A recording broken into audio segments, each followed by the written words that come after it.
Right now, Pittsburgh's best sports show is about to begin. Call us or tweet us. We've got things to talk about on the Ireland Contracting Nightly Sports Call, powered by FanDuel Sportsbook. Penguins lose 2 in a row to start the season. Pirates sign a bunch of guys and avoid arbitration.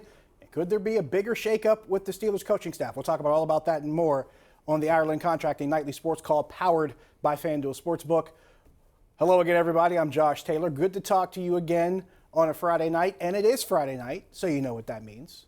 That means Paul Zeise is here, and he is live in the 93.7 The Fan newsroom. Paul, let's start with the Penguins. Back-to-back losses here to Philadelphia. And if you had to write a script for both of these two games to describe that two-game series in Philly, I'd put it this way. Sidney Crosby scores, the Penguins' third line scores, and they lose to Philly by 3. And you'd be right about both games. Outside of that, I got nothing else worth writing the farm about, Paul.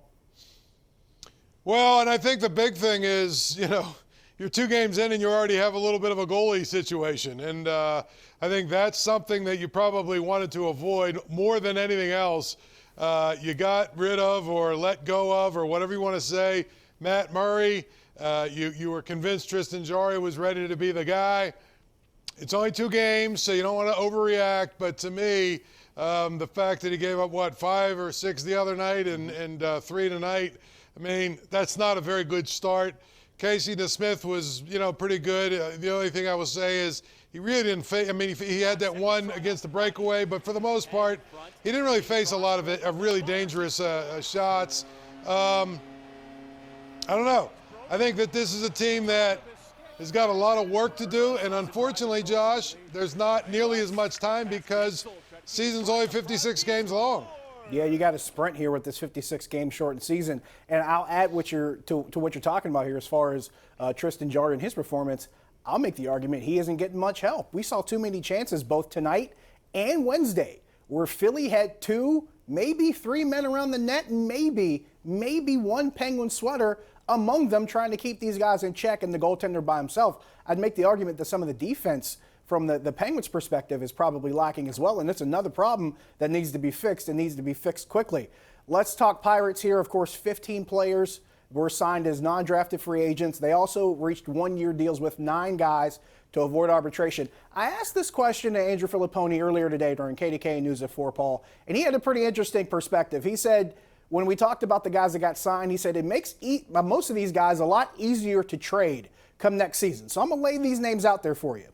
Stephen Brault, Kyle Crick, Chad Kuhl, Joe Musgrove, Richard Rodriguez, Chris Stratton, Adam Frazier, Colin Moran, Jacob Stallings. Paul, is there a scenario where, say, maybe a year from now, most of, if not maybe all of these guys may not be Pirates? Is that feasible to imagine?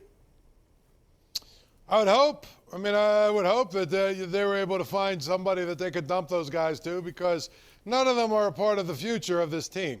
And none of them are solutions to the answers to this team. So, to me, if you can move forward and do a good job of getting something, anything for any of those guys, you got to do it. So my answer would be, hopefully, none of those guys are here next year.